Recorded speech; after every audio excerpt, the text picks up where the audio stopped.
The views and opinions expressed by hosts and guests on Patriots with Grit do not necessarily reflect those of Patriots with Grit LLC, its founders, and owners. Get ready for truth bombs and guidance from conservative leaders and entrepreneurs from God-fearing, freedom-loving, truth-telling, patriotic Americans. Welcome to Patriots with Grit. Now let's jump into today's episode with your host, Darren Ross. Cancer and cancer research has been around for over 100 plus years, but the big question is, are there any preventions or cures on the horizon? Well, there's not going to be until they determine that it's not genetic, but it is a metabolic issue. We're going to find out all about it on today's show. Here we go.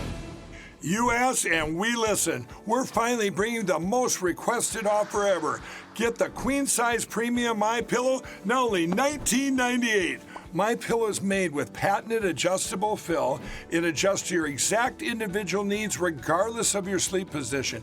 It helps keep your neck aligned and holds its shape all night long so you get the best sleep of your life. But that's not all. Get our 6-piece kitchen or bath towel sets only $25. Our brand new mattress topper as low as $69.98.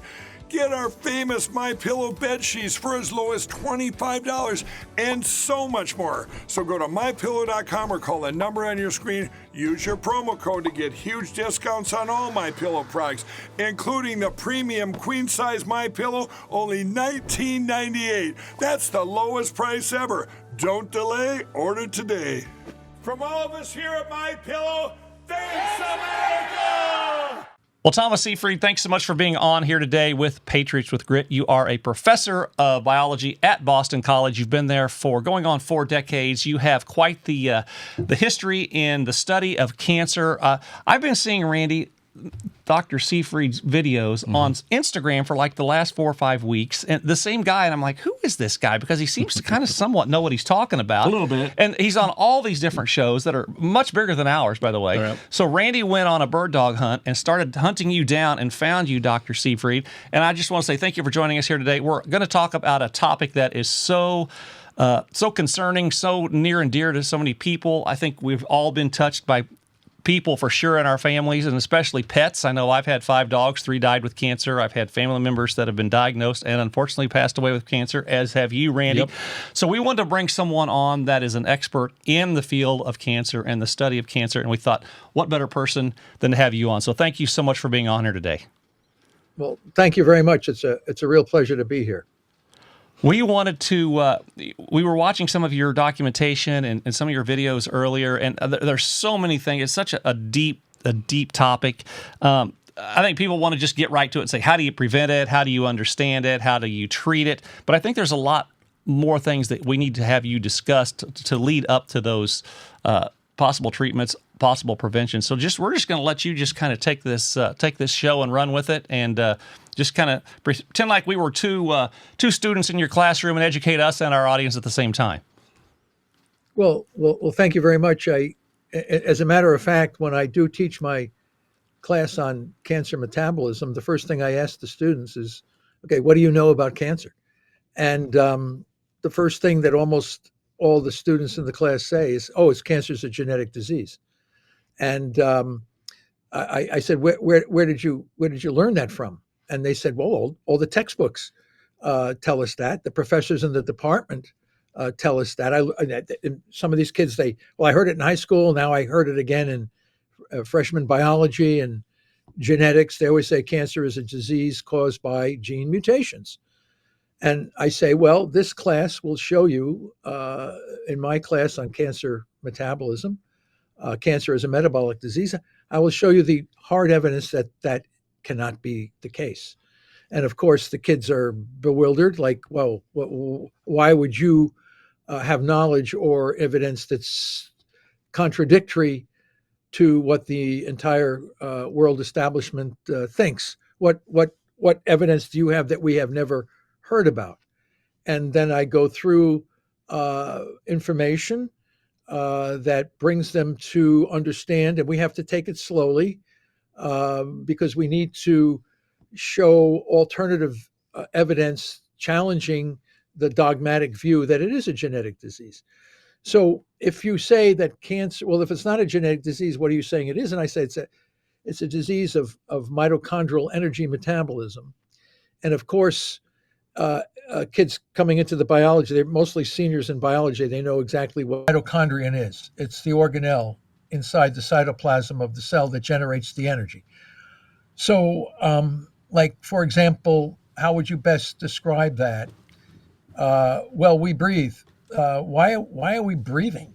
Um, uh, every time I take a breath, every time you guys take a breath, we're bringing oxygen into our body, and we exhale. And what we exhale is vapor, water vapor, and CO2, carbon dioxide.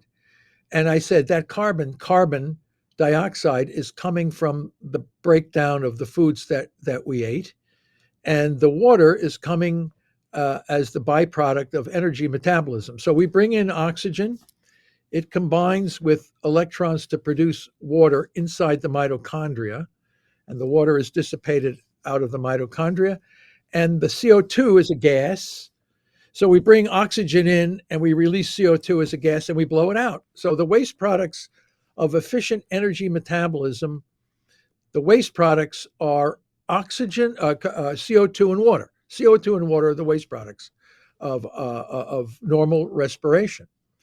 Now, if we were to have stop breathing, obviously, if you stop breathing long enough, you're going to die. Um, and let's look at people who have acute heart attacks, for example. A person who would fall down with a cardiac arrest, if they're not attended to quickly, they will die. So they either get heart compression or electroshock or whatever they need to do to get that heart beating again.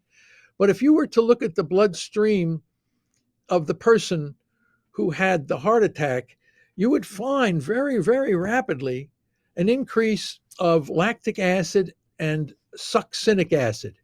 We'll say, well, what's going on with that? Okay, so our oxygen that we bring into our body allows our brain and all of our organs to work very, very energetically efficient. You're listening to me, you're looking at me. All of these things are energy derived. If you were to have a heart attack, man, you black out, you fall down, you don't see anything. You don't feel anything as your head bounces off you don't feel pain, you just fall down. Because all of the energy, all of the systems in our body that require energy, all of a sudden are shut down. Now, you don't die instantly. Now, here's the interesting thing. You don't die instantly unless someone can come back and get your heart going. You're going to wake up and say, what the hell happened?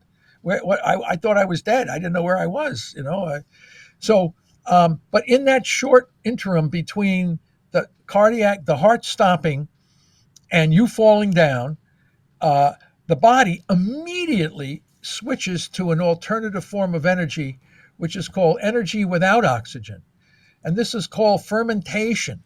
But it's very, very inefficient. And you have to have a lot of fuel around the body cells to replace the energy that's been lost from breathing oxygen.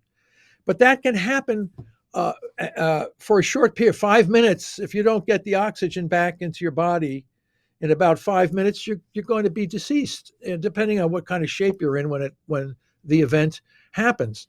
So your body fills up with these acids, and these are the breakdown products of an alternative form of energy that we have in our bodies called fermentation energy, energy without oxygen. Okay, so in order to keep your cells alive, you have to have an alternative source of energy when oxygen stops, and that's fermentation energy, but it's very inefficient and wasteful.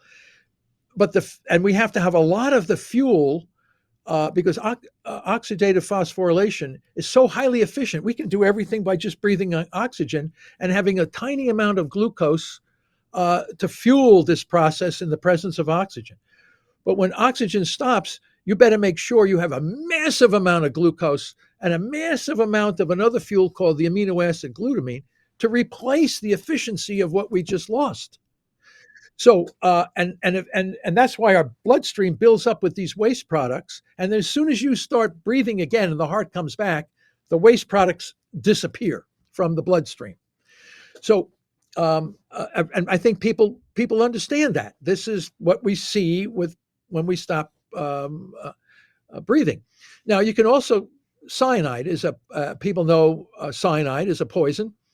I think it was the Jones. Remember that cult Oh, they had where they Jim drank the Jones. Oh, Jim Jones. Yes, Jim Jones, you drink the Kool-Aid. Remember they always say the concept, drink the Kool-Aid. You heard this, right? Okay, the Kool-Aid was laced with cyanide, okay? So cyanide immediately shuts down oxidative phosphorylation. But unlike the heart attack, it doesn't, it binds it up and you're dead. You can't recover from a cyanide. Most people can't recover quickly from a cyanide poisoning. That's why some people take cyanide to kill themselves. And you die because you shut down all the energy in your body. Okay. That's normal respiration. That's normal energy metabolism in our body. Now let's talk about the cancer cell. How does that differ from what I just described in normal respiration? So the cancer cell can survive in cyanide. So if you take cancer cells and put them in a culture dish and you give them cyanide, they don't die. Wow. Otto Warburg said years and years ago, the German scientist from the 1920s, fascinating individual, fascinating story. He said cancer cells are always using this alternative fermentation energy, throwing out all this lactic acid, even in the presence of 100% oxygen. So, why do they continue to produce the waste product when oxygen is present in abundance? Because, as I said, when we recover from the heart attack and we start breathing, we get rid of this waste product, this lactic acid. But the cancer cell continues to produce lactic acid, even in the presence of 100% oxygen. Even if all the oxygen, cancer cell continues with this very inefficient, abnormal energy metabolism. And he speculated, based on the biochemistry, that all cancers, regardless of where they come from, bladder, colon, breast, brain, they all have the same common problem. They continue to produce this waste product, even in the presence of 100% oxygen. And he concluded that there must be something wrong with the mitochondria in these tumor cells, because if the mitochondria were normal, you wouldn't produce this lactic acid waste product. So he concluded that all cancers have a fundamental problem in the way they deal with energy, the way they generate energy. They seem to be locked into a very inefficient energy system, even in the presence of oxygen. And in order for them to continue to grow and spread, they have to have large amounts of this glucose fuel to drive them. So that was the origin of the mitochondrial metabolic theory of cancer, that cancer is basically a disease of the organelle that generates energy. Not the gene mutations in the nucleus, but the defect in this other organelle. The nucleus is one organelle, contains the DNA and regulates all the genes and all this other kind of stuff. But the real origin is some defect in this other organelle that generates energy. It's locked into this fermentation, primitive kind of energy. What Warburg did not know, and what we've discovered, is that there is a second fuel besides the sugar glucose that also replaces oxidative breathing energy, and that's an amino acid called glutamine. It's the most abundant amino acid in our body. And when the person has the heart attack, they throw out the two waste products, which are the lactic acid coming from glucose and the succinic acid coming from glutamine. Now, it wasn't known. All the cardiac guys knew that these two fuels were exploding in the bloodstream, but we also found succinic acid exploding in the cancer cells. But the cancer cells are throwing out the succinic acid because their mitochondria, they can't get energy, so they're using the glutamine as a secondary source to glucose. So the two fuels that are replacing oxidative phosphorylation are driving the dysregulated growth of the tumor cell. So it comes down to how normal cells get energy versus how tumor cells get energy. And the tumor cells, by throwing out these waste products of lactic acid and succinic acid, are telling us in no uncertain terms that we are living and growing in your body on these two fermentable fuels. And if you take those fermentable fuels away from these tumor cells, they will die. So for whatever reason, we've known about this, but the oncology community fails to recognize what I just said. The other thing, of course, is that we can tumor cells being locked into these fermentable fuels, glucose and glutamine, because their mitochondria are incapable of getting energy from sufficient energy from oxygen. Because they can't do that, that means they can't burn ketone bodies or fatty acids. Also, cancer cells cannot use fatty acids or ketone bodies to replace glucose and glutamine. So they are locked into these two fuels where the normal, if you and I were to stop eating for several days, we mobilize fats out of our body, goes to the liver.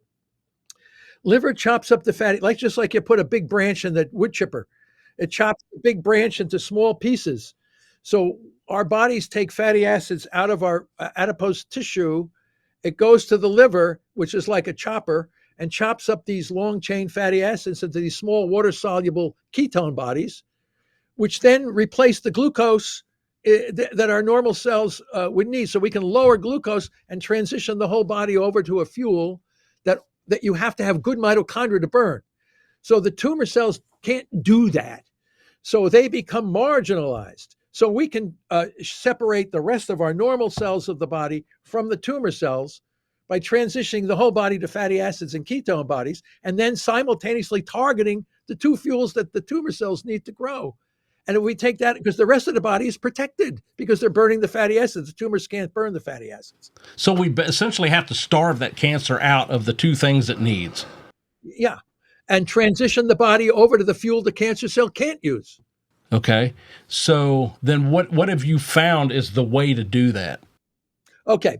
So of course, we tested all this in preclinical models of legitimate cancers, not these genetically constructed things. So we have our natural models in mouse that develop spontaneous cancers, just like humans. And then after we tested our hypothesis based on Warburg's central theory, of course, that cancer cells are broken mitochondria and they have to be fermentative. And the field was always confused because they said, oh, we can take glucose away from cancers and they can still grow, but they never targeted the glutamine. So we were the first group to really find that the alternative fuel, this amino acid glutamine, can also work together with the glucose as a powerful synergy. So in order to get the cancer cell, you have to take both fuels away simultaneously and then transition the body. So how do you do that in a person? Well, we've just published a big protocol for the first time for glioblastoma, which is a deadly brain cancer. But we did it. But that, if you read between the lines, we made it so that anybody that really understands can say, geez, can I do this for liver? Can I do it for breast? Can I do it for colon? Can I do it for any other cancer? And the answer is absolutely. We just chose glioblastoma because they have nothing. There's been no advance in managing glioblastoma in almost 100 years. So if we can make a dent on that cancer, all the other cancers will fall into line. So we published that, and the answer is, okay, so what do we do? So when you're first diagnosed with cancer, of course, it's a shock. Everybody's like blown out. Oh my God, I'm going to die. All this kind of stuff.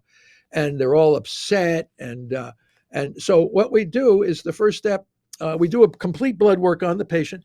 It turns out that many cancer patients not only suffer from the fact that they have a neoplasm, a neoplastic abnormal growth, tumor, if you will, but they often find they have type 2 diabetes, they have obesity, high blood pressure, hypertension. There's like a whole slug of other things, not always, but many people who do have cancer also have a constellation of other comorbidities. So we got to get that person's bloodstream and body back into some state of normalcy. And we know what blood parameter, you go to the doctor, they say, oh, you got this, you're out of triglycerides, a little out of balance, high density lipo, all this kind of stuff.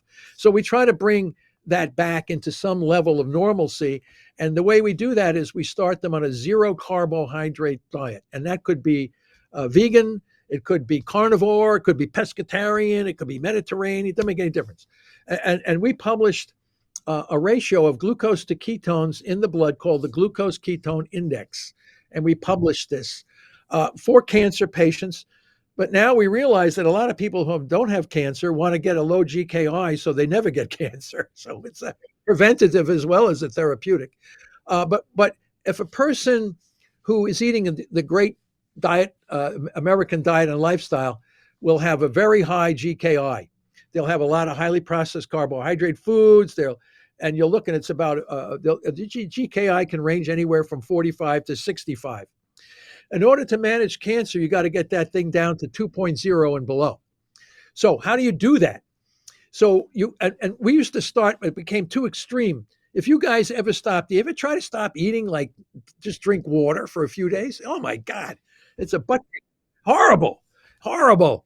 I tried it, man. I was like, Jesus Christ. I mean, my friend, he fed we said we're going to go on a water only fast for a few days. And my good friend Mark, he said I was feeding my dog and I was overcome. I had to leave the room. It was like one of these things. Eat the dog food. Yes.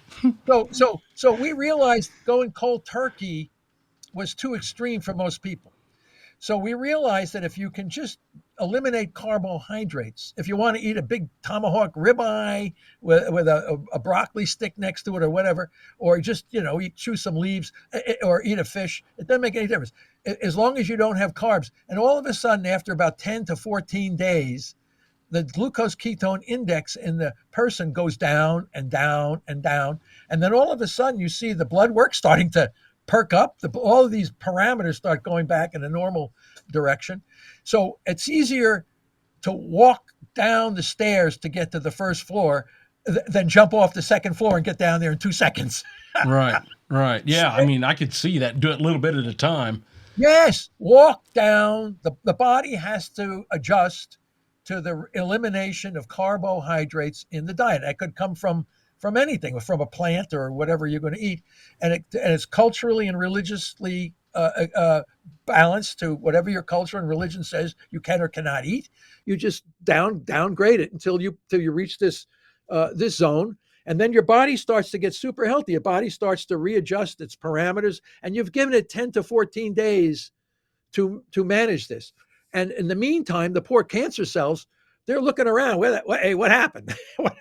Where's my fuel? Where's my sugar? What am I doing? So then they'll start slowly adapting more to the glutamine, which is still in the environment. So we developed the press pulse therapeutic strategy, where we can choke off the glucose by bringing the glucose ketone index down, and then we come in with various non-toxic drugs in a pulsing to restrict the glutamine availability to the tumor. So because the tumor will adapt to the absence of glucose by going towards the glutamine, which is the second fuel driving the dysregulated growth. So, but we can't be too aggressive like we can with glucose. We don't need glucose. Our bodies can survive without glucose. We can transition to ketones and fatty acids. So we're not worried about the glucose being harmful in restricting glucose to a person. But glutamine is an extremely important amino acid in our body. It keeps our gut healthy, our urea cycle healthy, and our immune system needs the same fuel that the cancer cell needs. So you can't just restrict that fuel for the whole body, because the very cells that we need to help our healing are going to be damaged as well as the tumor cell. So what we do is we pulse the glutamine. What that means is we use drugs that are used sparingly for a short period of time to kill tumor cells while they're choked from glucose. And then we pull that drug off and let the immune system come in and pick up the dead corpses, the dead tumor cells, because you got to get rid of the dead bodies if you're killing tumor cells, who's taking care of the corpses? So our immune system comes in and slowly clears the mess. And then as soon as we allow that to happen, we come back and hit those cancer cells again while we're choke holding the glucose. And gradually the body stays healthy and allows the body to clean up the mess gradually while you're targeting these, getting rid of and the rest of the body starts to get much healthier. What drugs are you talking about? We're not talking chemo. No, well, let me tell you, the drugs that we have found are 6-deoxynorleucine, which was used on cancer kids children and adults years ago. It was isolated from a bacteria, and it was kind of an antibiotic that was isolated years and years ago. The problem is they used it and they said, "Oh, it didn't work too well, and it was a little too toxic, and it was out of patent. You can't make any money on it." So there was all these kinds of things. So the bottom line is we found a way to bring that drug to one of the most powerful chemotherapies that you can possibly imagine, because we got rid of the toxicity. We figured out how to detoxify, keep the therapeutic efficacy, but removing the toxicity by pulsing rather than chronically administering the drug. So once you realize that, then you can bring in chemo, radiation, and you can bring these other things in small doses to kill off any remaining tumor cells with minimal, if any, toxicity to the rest of the body. The problem today is we're going after these cancers like a bull in a china shop. You're doing everything in a wrong context. You're not doing it the right way. Shrink the damn tumor down. Take away the inflammation. Make those tumor cells hanging on for their dear life. They're this close to death. All we have to do now is push a little of the glutamine inhibition. Chemotherapy in extremely low doses will have massively powerful effects when the tumor cells are already near the death, or already close to death anyway. So go ahead. I was going to say, Thomas, upwards of 2 million people a year, 1,700 people a day, and about 70 people an hour are dying from cancer. And you mentioned earlier about they haven't even made a dent in glioblastoma in the last 100 years. The research that I've done over the past 3 or 4 years since COVID came out with just health in general, they talk about, we're talking about cancer. They talk about how the surgery, radiation, and chemo are the 3 main things that cancer doctors want to go to, not cardiologists, oncologists. Yeah. Tongue-tied today, Randy. Oncologists want to go to. How much of this, Dr. Seyfried, is it about the money? I mean, we hear so much that it's such a profitable disease, and to continue treating it, and it just makes no sense to me that we have a disease that we've been studying for 100+ years, and it seems like it's getting worse, not better. So it just doesn't seem to add up. So talk to us a little bit about that, the mortality rate on a daily, hourly, annual basis, and the money involved, and why is there no ethics, and why is it all about the bottom line? Well, it's not just about the bottom line, although the bottom line is certainly a major contributor to what you just said in no uncertain terms. What it is the theory that directs the research and directs the treatment. If the National Institutes of Health and National Cancer Institute, if you go to the National Cancer Institute website, NCI, it says that cancer is a genetic disease, that cancer is over 100 different diseases, all caused by different combinations of mutations. This is called the somatic mutation theory of cancer. And science is driven by the theories under which we try to explain the phenomenon. An example of this, to put it into historical context, we can look at many, but one of the clearest examples of this phenomenon is the heliocentric geocentric theory of the movement of the planets. For 1,800 years, based on the work of Aristotle and Ptolemy, it was thought that the Earth was immovable and that planets and the sun all revolved around the Earth. And they would develop these incredibly complicated epicycles, deferents, equants, and it looked like a big ball of thread around the Earth, trying to predict when the planet would move and then twist around and go in a different direction. And the scientist Copernicus from Poland struggled with these calculations for many, many years. And then he said, if we think the Earth might be movable like the other planets, and put the sun in the center of the solar system and have the Earth and the other planets revolve around the sun, everything made sense. The whole it was called the Copernican revolution, and then science exploded after that. Astronomy and all these different sciences only because he shifted the position. Earth became another planet that could move, and it was another planet that revolved around the sun, right? Now, we all take that for granted, but for 1,800 years, based on Aristotle and Ptolemy, no. And religious organizations said, oh, no. Earth is the primary, everything revolves, we are the center of the universe, all this kind of stuff. So in coming back to cancer, when you say that cancer is a genetic disease, people are focusing on the mutations in the nucleus of the cell. We and others have shown that those mutations are coming from damage to the oxidative process.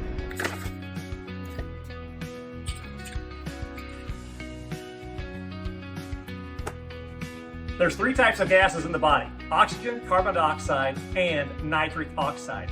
Cardio Miracle is your advanced formula nitric oxide booster and provides you essential support for increased vitamin D3 and blood flow and oxygen, cellular health and reproduction, improved cardiovascular health, enhanced energy and clarity, and it supercharges your sexual stamina.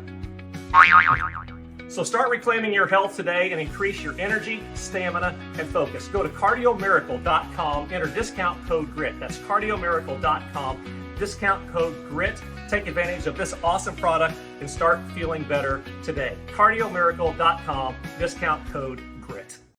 The geocentric, heliocentric theory of the solar system with the somatic mutation theory versus the mitochondrial metabolic theory of cancer.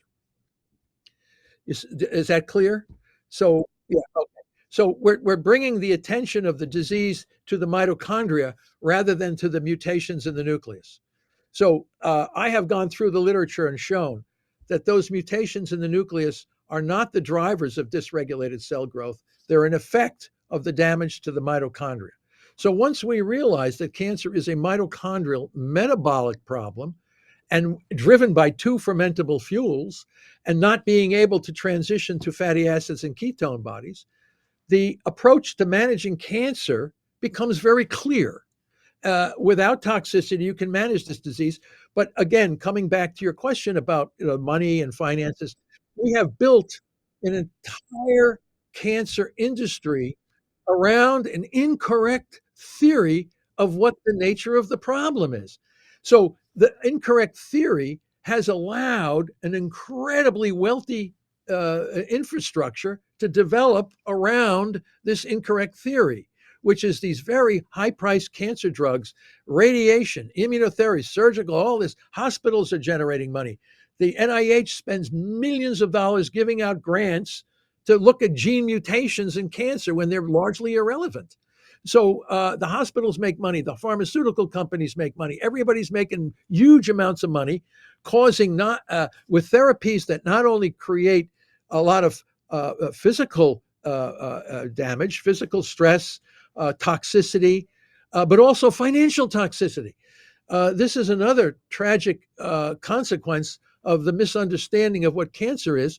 These poor folks living today, paycheck to paycheck, working hard every day, get slapped with a $25,000, $35,000 cancer bill.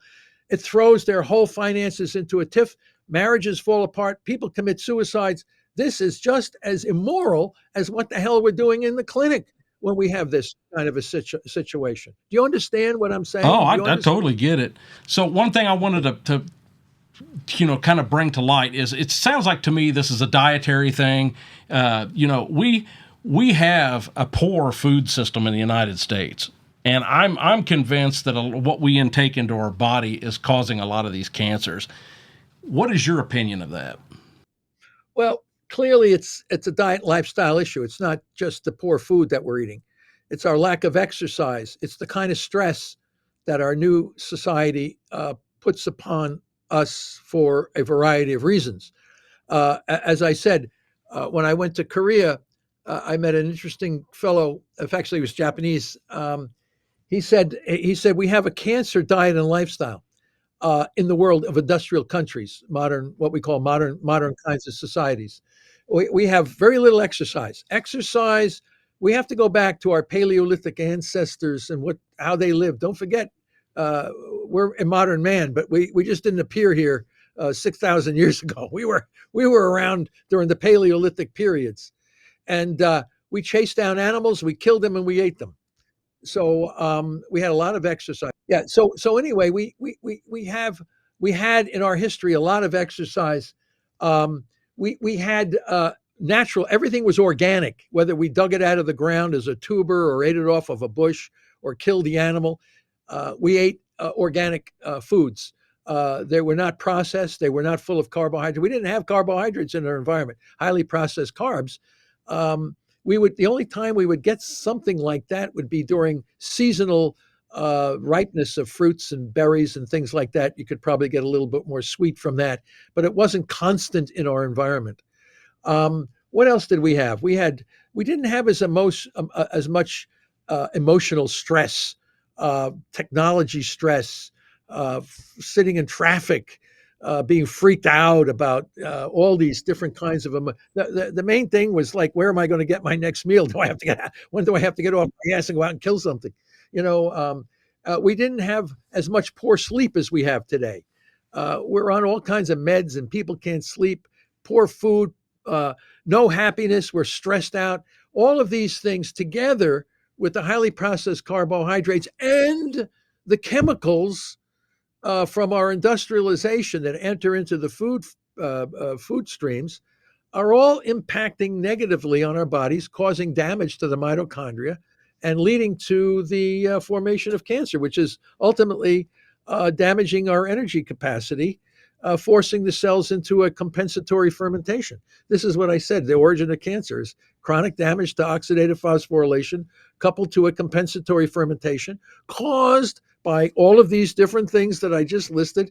Yes, poorly nutritious foods. Yes, stress. Yes, poor sleep. No exercise. Put all that together, we have an obesity epidemic, high diabetes, chronic diseases coming out everywhere. As I said to people, the obesity epidemic is evolution in action.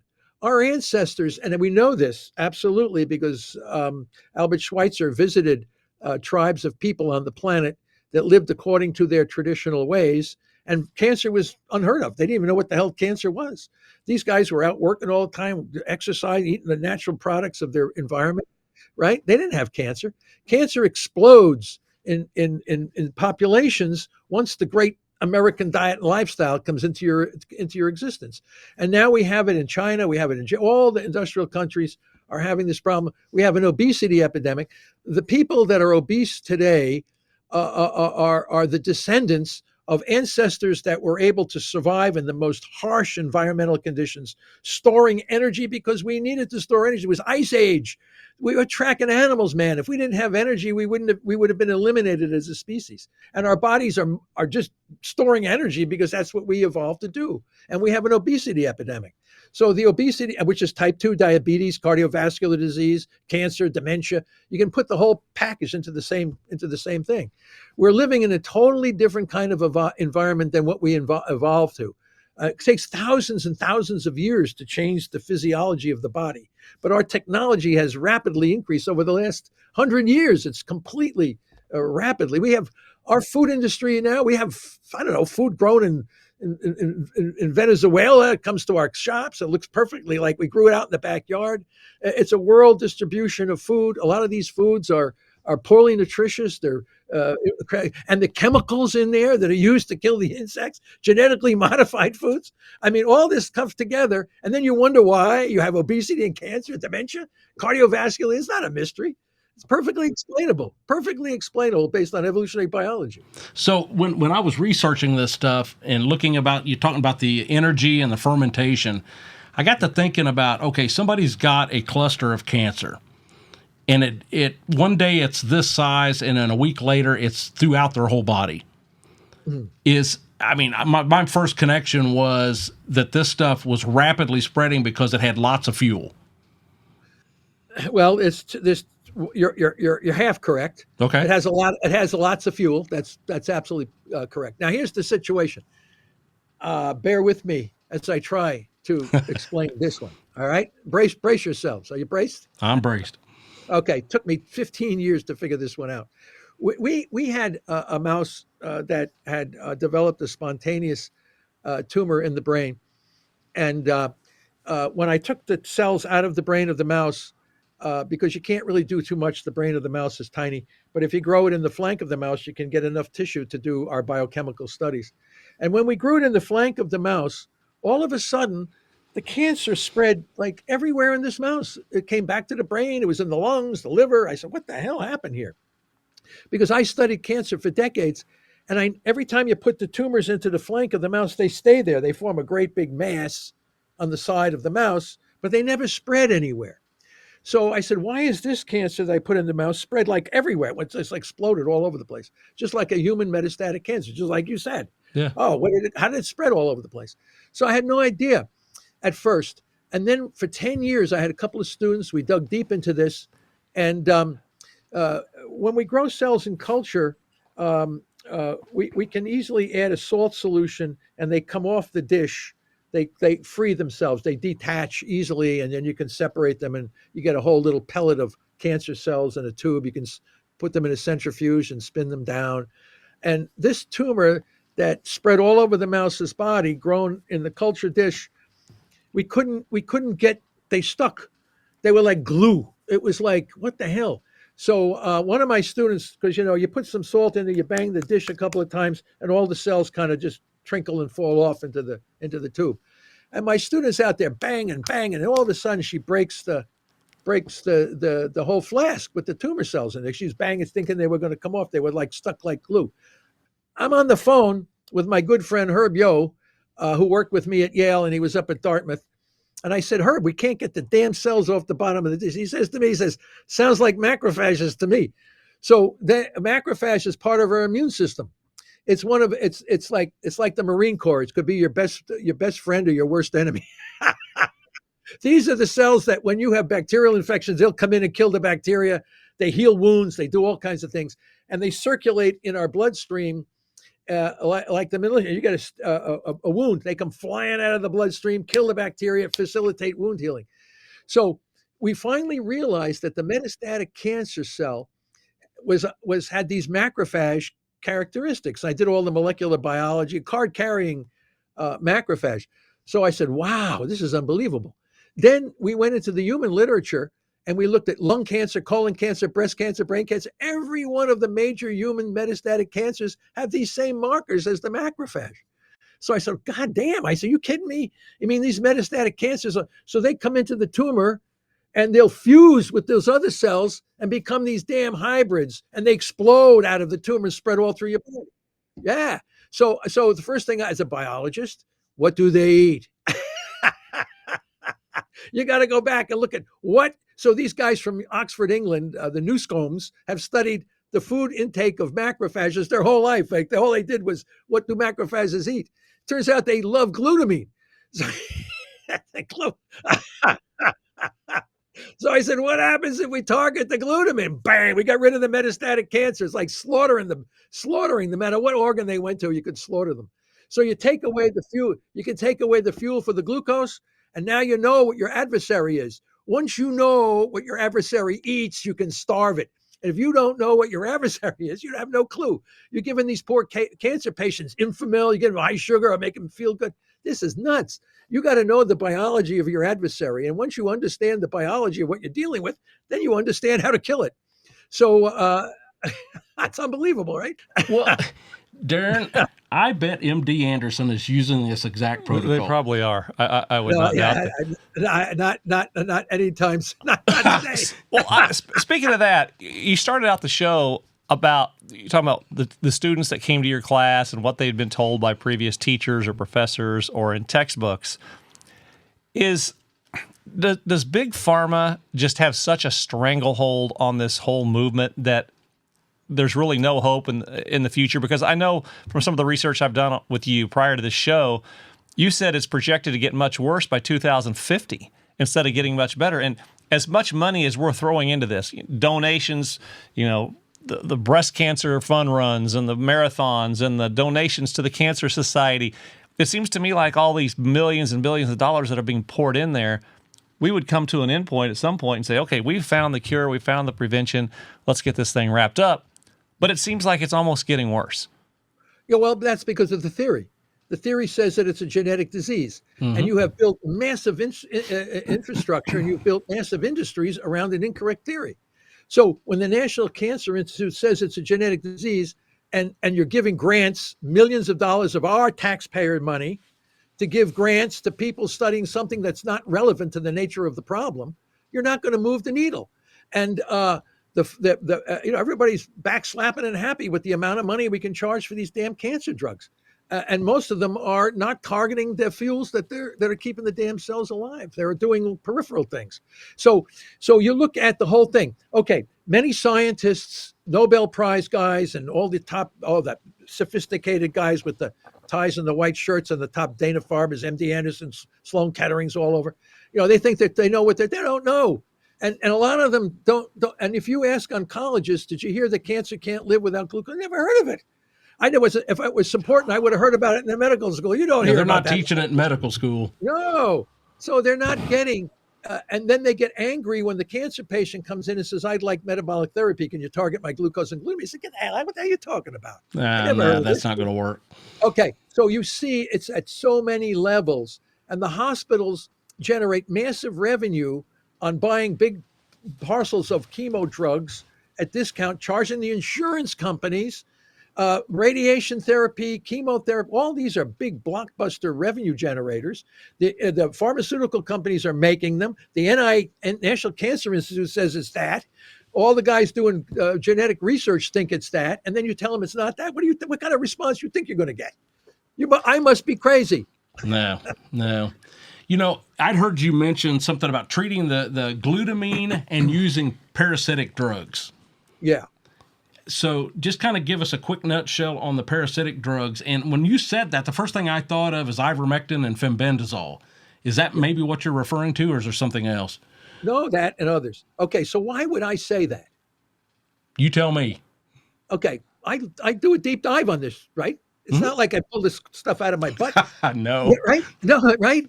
So, I think I should use ivermectin. Why? I don't know. I just thought it would be Well, you good. read a few books, I think. Yeah.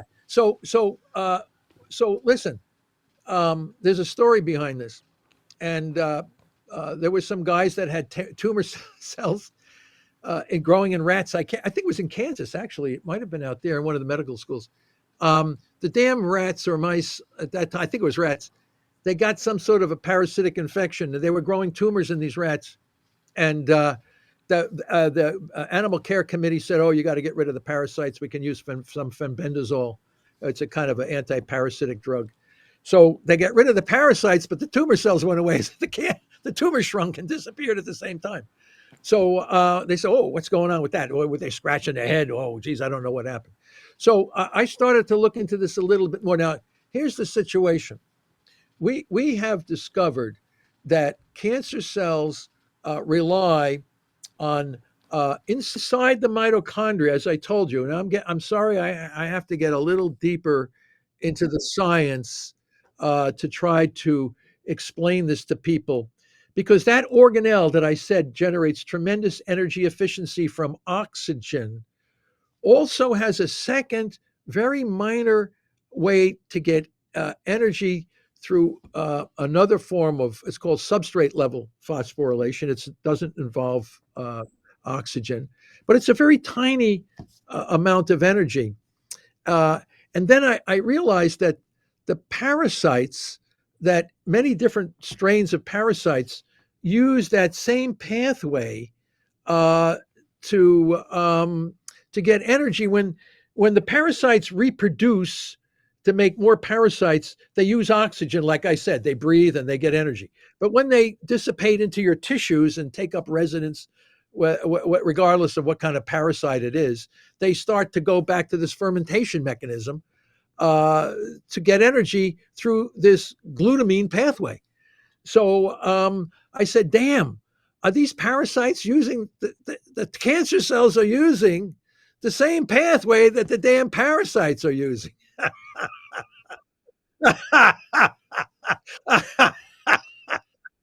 Now it makes sense. Now it makes sense.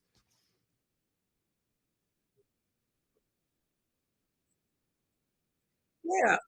Well, that's because it was politicized. When you start politicizing stuff and you lose the contact with science, then everything gets jarbled and completely screwed up. So it's not just ivermectin. You can use embendazole, fenbendazole. There's a whole cocktail of different kinds of parasite medications that could all be effective. And what they're doing they're targeting both glucose and glutamine, but they're not as powerful as Dawn, the other drug that I was telling you about. Now, of course, what I'm saying to you, because we have evidence, we have papers under review, and we'll put one out saying that embendazole, which is like fenbendazole, they're very similar structures. Yeah, it's targeting glutamine metabolism. So the cancer cell is using glutamine, and it was a parasite was using the same pathway as the tumor cell. So obviously it works on the cancer cell because it's targeting what the parasite kills parasites and cancer. But it's not as powerful as lowering glucose, putting a patient into GKI. And then we also use parasite medications along with Dawn. Don't forget, the biggest problem, I would say a large problem that I have and what we're talking about is we're talking about managing a very difficult disease on the cheap without toxicity. Are you telling me that we can replace all of these super expensive toxic drugs and immunotherapies and all this kind of stuff with what I'm telling you? And the answer is yes. But that does not necessarily mean I don't want to sound like I'm getting rid of all the great standards of care, the great radiations and the poisonous chemicals and the immunotherapies and all that stuff. Those all have their place. They have a place in the eventual management of the disease, but the place they're in now is not the right place. They are like when you go to the dentist, they're part of the cleaning. If you have a few surviving tumor cells, you come in with these other little bit of radiation here, a little immunotherapy there, tiny amount of chemo there, and you can eliminate, after you pare down this giant angry population of cells to a few stragglers, you can then come in with these other therapies and polish them off. But what we're doing today is we're coming in with these therapies at the beginning, oftentimes making the problem even worse than it was when you started. And that's the reason why we have 1,700 people a day dying in this country, 8,100 a day dying in China. We have all of the tools in the toolbox to manage cancer effectively, non-toxically. We're just not knowing how to use the tools correctly. And when you challenge the system and say it's not a genetic disease and you can do all this stuff, there's a massive resistance, confirmation bias. You're threatening my entire career of distinguished work that I've gotten millions of dollars from. You can't be right. Well, we got 1,700 people a day dying to say you guys aren't right either. So, exactly. Yeah. So it really comes down to pride and profits overall. Exactly. Yes. I just don't see how some of these people sleep at night knowing that the research is out there. They don't know. And that's the problem. You go down to the oncology clinic, never heard what I just told you guys. These guys never heard of it. So how can you get angry or how can you feel bad about something you have no clue about? Exactly. Now, yeah. So it's just human nature, man. It's just you've invested enormous amount of energy, time, Nobel Prizes, all this kind of stuff into an approach that's not correct, based on an incorrect theory. This is what happened with the epicycles and the movement of the planets. It got more and more complicated. It looked like a ball of string. Everybody was trying to figure out until you changed the position of the Earth and the sun. Everything made sense. Same thing will happen with cancer once the field comes to realize that it's a mitochondrial metabolic disease. And then they're going to say, why the hell didn't we know this all the time? I'm telling you, for Christ's sake. I've been telling you for the last 30 years. The way I see it is they're going to figure it out and they're going to go, oh, but what are we going to do about this? We're not going to make any money off of this. Well, there's always an entrepreneur out there that will figure out how to. I'm not against that. I don't care about the money. I just care about how long we can keep people alive that we're given terminal diagnosis. That's my reward. But there's other guys. I'm not against those guys. If they can figure out how to make a lot of money on the stuff that we're doing and that the future will be, and I'm sure there will be. It's just that that's not my sphere. I can't work within that. I don't know. So have you worked with, I'm sure you've got some success stories. You've had people that have went on this protocol and they've either became cancer free or at least controlled it. Yeah. We have, our really tragic, just happened last summer on a Labor Day. Our good friend and Pablo Kelly from England, a brain had a glioblastoma diagnosed 2014. A young man. He was kind of a iconoclast in a way. I don't like traditional medicine. My whole family was all holistic and all this kind of stuff. So he said the doctors told him if he didn't, over in England, he was in the NHS, the healthcare, Devon, England, Pablo Kelly. He had a glioblastoma. We published this paper in Frontiers in Nutrition. We had a lot of our friends take the tissue, and we definitely confirmed that it was a glioblastoma. He had an IDH1 mutation, which actually makes it grow slower. But he said no radiation, no chemo. Oh, Pablo, you're going to be dead in 9 months to 12 months if you don't do standard of care, radiation and chemo. He didn't even want surgery. He said no surgery, no radiation, no chemo. And he said I'm going to a glioblastoma. He said I'm going to go for it because he wanted to have children, and he said if I have to get radiation, I have to put my sperm in a bank or something, or I can't remember what all this stuff was. But anyway, so I said to Pablo, and this was early we didn't really know about the glutamine. We didn't know a lot about this stuff. It was 2014. We're still working on the details. And Pablo said, well, I want to do your metabolic therapy. And I said, well, you got to get your GKI real low. And I said, you got to take your blood sugar with the meter every day, your ketones with the meter, and all this kind of stuff. So he started doing that. And the tumor started to not grow, but it was there. So it grew very, very slowly. And then after 2.5 years on MRI only, he had a biopsy and it said glioblastoma. And so I wanted to make sure that it was a glioblastoma because the pathologist from England said it was a glioblastoma, but that's only one. So then I brought it to my colleagues at Thomas Jefferson Medical School in Philadelphia to take the same tissue sample and let their pathologist diagnose what he had. And they said glioblastoma. And then I had my good friend Joe Maroon. He's the team surgeon for the Pittsburgh Steelers, who is a member of the Neurosurgical Society of America. And he had his pathologist at the University of Pittsburgh do the pathology on this thing. All three, the English, Thomas Jefferson, and UPitt, all said glioblastoma based on pathology. So I said, well, okay. So, but glioblastoma will kill you real quick if you don't do anything, right? So he went on, he rejected radiation, he rejected chemo, he rejected all the stuff, just did metabolic stuff, keeping his blood sugar low. He was eating a diet very low in carbohydrates, all this kind of stuff. And then the tumor grew slow. And then he had it debulked. So we said, okay, go let the surgeon take it out.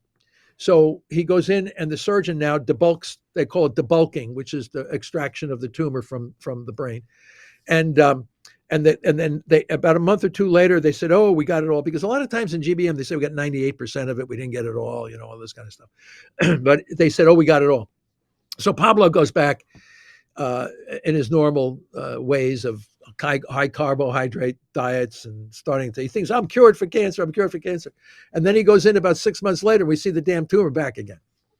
So anyway, put the fear of God back into him. And then he's back on his low carbohydrate diet. And you could see the tumor stop growing.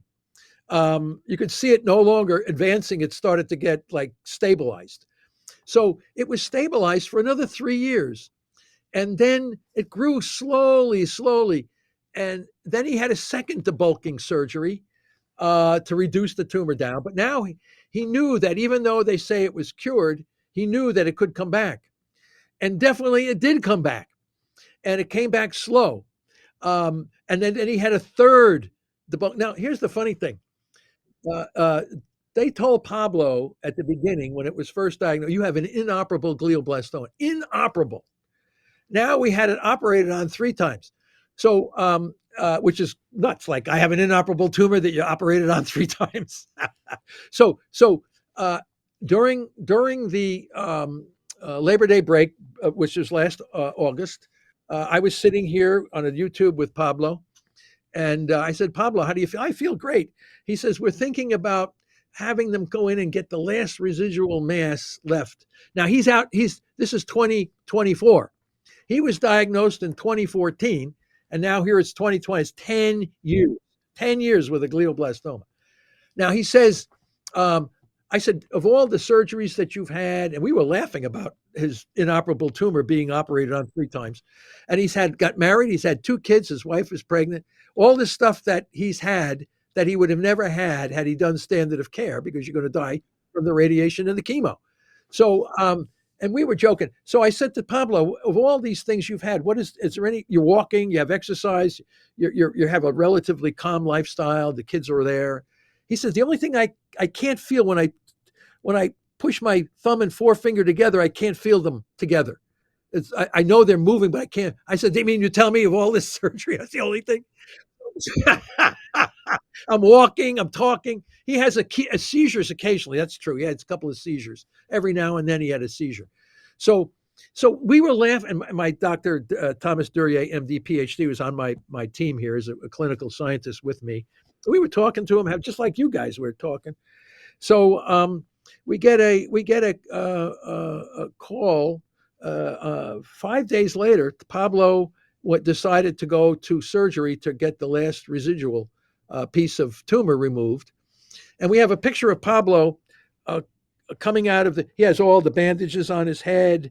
He's got all the tubes coming out of him. He's got his thumbs up, I did good. So his wife comes down, they're talking, he's doing really well. That night, he dies from a massive cerebral hemorrhage as the result of the surgical procedure. He did not die from the tumor. He died as a consequence of the surgical procedure. A massive surgery. So how long could Pablo have lived had he not decided on that surgical procedure? The answer is we don't know. All we know is that he chose a different path to manage his glioblastoma, very different than what the standard of care would be. And I published a paper showing that when you cut out the tumor real quick and then irradiate and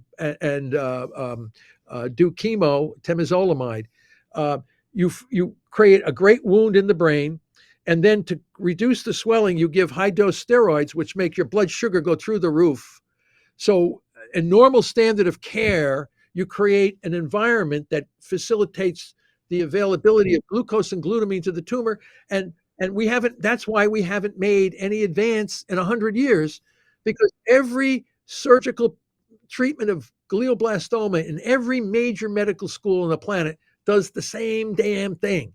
Surgery immediately. Sometimes you have to do, not always, immediately radiation and chemo and all this other stuff. And you free up the 2 fuels driving the return of the beast. And I told them that over and over again. And they continue to irradiate people with brain tumors. And I'm telling you, even though I published all this information, give the mechanism of action, all this stuff, they ignore it. And that's one of the reasons we haven't made any advances in 100 years. And listen, we have a problem in science. My friend Greg Glassman, who used to own CrossFit, he was the head of CrossFit. He now has the Broken Science Initiative. He runs that. And we look at lack of reproducibility in science publication, in cancer, in the top scientific journals, Nature, Cell, Science, all these different journals, about how one study can't reproduce the other study, and it's like back and forth. Nobody knows what's going on. But when you look at the survival curves for people with glioblastoma, it is unbelievably consistent from one hospital to the next all over the world. To survive more than 70 or 2 years, 2.5 years is rare. To survive 4 years is more rare. And to survive 5 years is like, 3 or 4%. And to survive 10 years is almost zero. All right. And every major medical school on the planet shows the exact reproducibility. And I'm saying, how could so many studies be so incredibly reproducible? Because they're all doing the same thing that they're all doing, and they're not getting any different results. Pablo chose a different path. Pablo showed that if you go a different way, you can possibly live far, far longer than you could possibly imagine. But then they say, he's a fluke, an N of 1. Oh, we can't do that. I said, man, if I had a drug from a pharmaceutical company that took a GBM patient and showed that he could live 10 years, are you kidding me? They'd be all over that drug, everybody in the world. But because he chose a diet lifestyle change, nobody wants to touch it with a 10-foot pole. That's amazing. Well, Dr. Seyfried, you have written a book, I believe, Cancer and Metabolic Disease, correct? Yes. Talk to us a little bit about that, where people can get that, and then let us know about your website, foundationformetaboliccancer.com. Yeah, well, the foundation, it's Travis Christofferson's foundation. It's I that's I most of my money, most of my support for our research comes from private foundations and philanthropy. Um, and Travis Christofferson's Foundation for Cancer Metabolic Therapies is a 503 foundation. He supports our research here at Boston College. I cannot accept personally money from anyone. It has to either go through the university or it has to go through private. Some people have their own private foundations and they support us, or Travis Christofferson's foundation. I've written only one book, that book. I know there are other books on the web saying that I wrote them. I did not. Unfortunately, there are some folks that try to take advantage of what we do. But the book you showed was my only book. I'm sorry. I apologize for the cost. I had no choice in deciding the cost of that book. It was John Wiley and Sons that chose that price. And I know it's people like, oh, I want to buy a book for 15 or 20 bucks. This is like $110, $30 or something. Yeah. Well, no, I know. I didn't set the price. They're blaming me. They're blaming me. I'm sorry. I apologize, man. No. Hey. So anyway, that book was the foundation. And then from the studies in this book, we started to do peer-reviewed studies based on the platform of this book. And that's why we developed the Press Pulse Therapeutic Strategy and all this new science that is coming out, supporting the science as to what I'm saying. The science is the truth. You must do it again and do it again and do it again and reproduce it. Because if you do that, like we and others are doing, that's the solution. That's the future of cancer management. It will be metabolic therapy. I just don't know how long it's going to take for the field to adjust economically, prospectively. It's going to take some major readjustments in how we do that. But if you want to keep people alive longer with a higher quality of life, this will be ultimately the way to go. So my last question is, where do people find this protocol? You know, how would they implement this protocol that you have?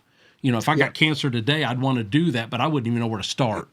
Yeah, well, what I've done is give people kits of information for free.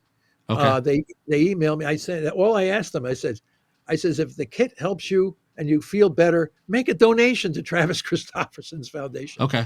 And a lot of people don't, but the idea is, I think when people get something free, they think it mustn't have any use. Yeah, they don't put any value on it. That's why it's so important to charge something, even if it's a small amount. I can't do that.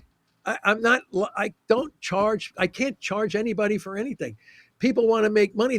Give me money. They got to go Travis. I can't accept it. Or they give it to the university, and the university then filters it through to me. But personally, I cannot. If someone handed me $100,000 check, I give it to Travis.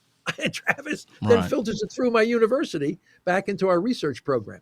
So that's the way we keep our program going. It's philanthropy and private foundations that support my big team next door that are working on the preclinical, clinical translation of this whole thing. And you're right. At the beginning, you were given millions and millions of dollars for breast cancer, running, jumping, and all this stuff. And then you say, where's all that money going? Yeah. The more money we give to breast cancer, the more people dying from breast cancer. How you explain this? Nobody ever asks for the accountability. Where's all that money going? How come there's no accountability? And so many people think that all these marathons and the Susan Komen Foundation, they're all so noble. And it just makes you wonder, are they all about the money?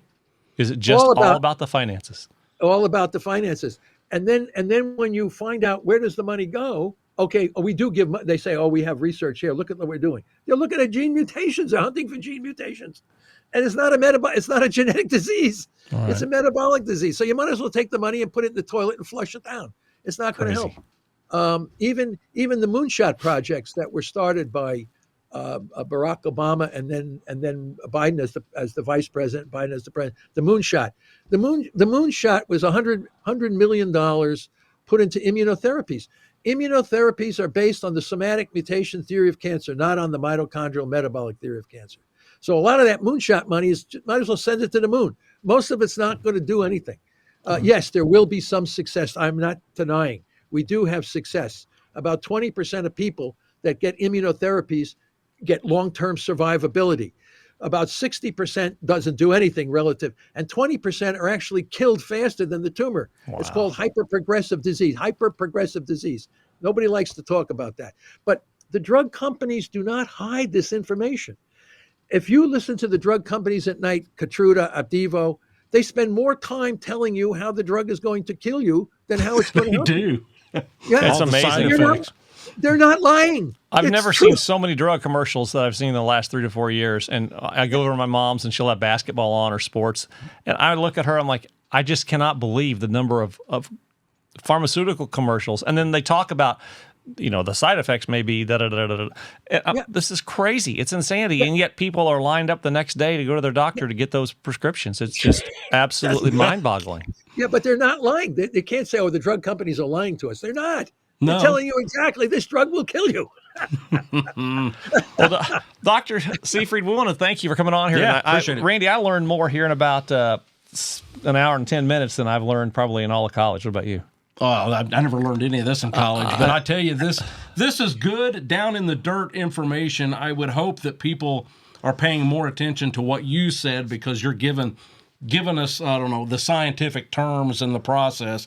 So it sounds like to me there's a little bit of hope. Well, I hope people value this because, like you said, he's not making money off of this. He didn't set the price of his own book. He's not in this for the money. He's in this for the truth and the knowledge and to give people hope and a future and a healthier life. So I just want to commend you, sir, for being so noble and bold and taking on such an awesome career for 40 plus years. It's amazing.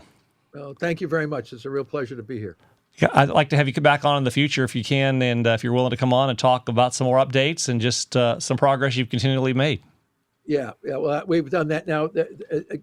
Getting back to what you said earlier was we just put a big paper in with over 30 authors on a protocol treatment for glioblastoma that can be used for almost all cancers.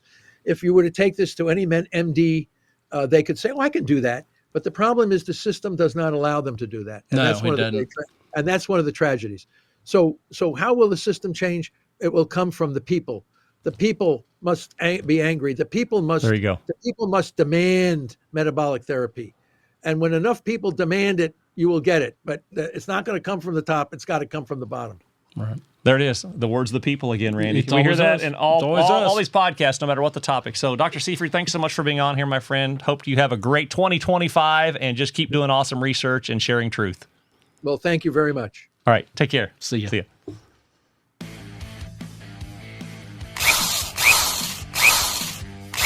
Thanks for watching another exciting episode of Patriots with Grit. We want to keep you informed, so if you would, just go over to patriotswithgrit.com and give us your first name and your email so we can keep you up to date. Also, be sure to subscribe, like, and share so we can keep bringing you truth. Thanks again, and we'll see you next time. See ya.